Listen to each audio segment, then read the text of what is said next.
Good morning. Ang gagawin na naman natin ay i-guide natin ang tubig. Ayan. Papunta sa malaki-laking kanal. Wala tayong taga-video guys. Dahil pasukan.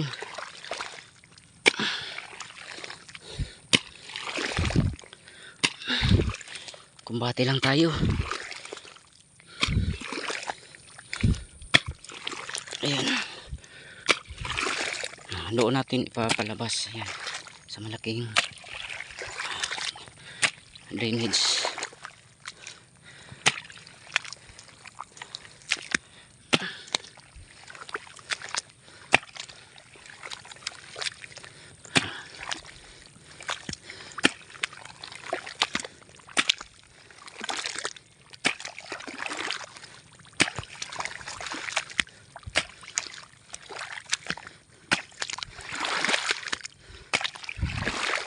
Ngayon dahil may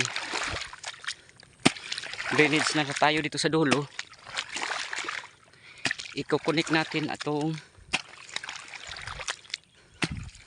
upang makalabas itong na tubig sa plating. I-connect natin, bubutasan natin dito sa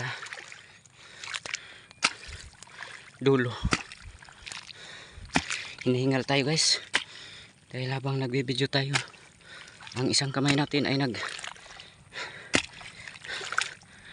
sa trabaho ng kahis or kaskas. Ayan. Yan. Kinukonek na natin. So papunta na yan doon.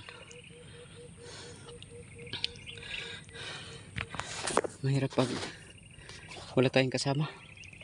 Dahil tayo lang mismo ang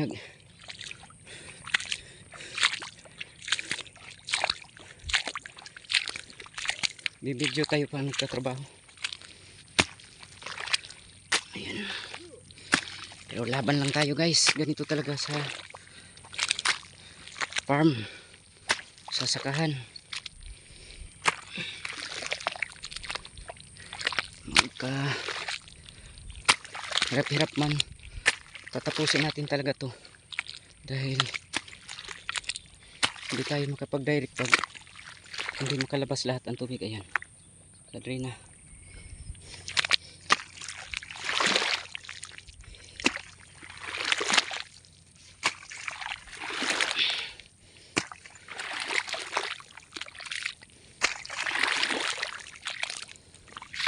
Ganito mag prepare ng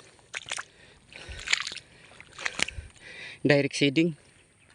Medyo tawag sa amin sa Bisaya kuti, pero malis ang libur sa pagtatanim dahil sa bawat hektarya ay 7,000. So samantalang sa direct natin 400 lang ang magagasto natin sa isang taong magda-direct. Siyang magsabod ng binhi.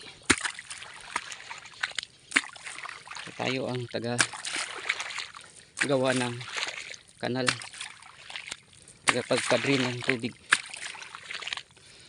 Ayan, ready na ang doon na bahagi. Thank you for watching. God bless sa lahat. Happy farming.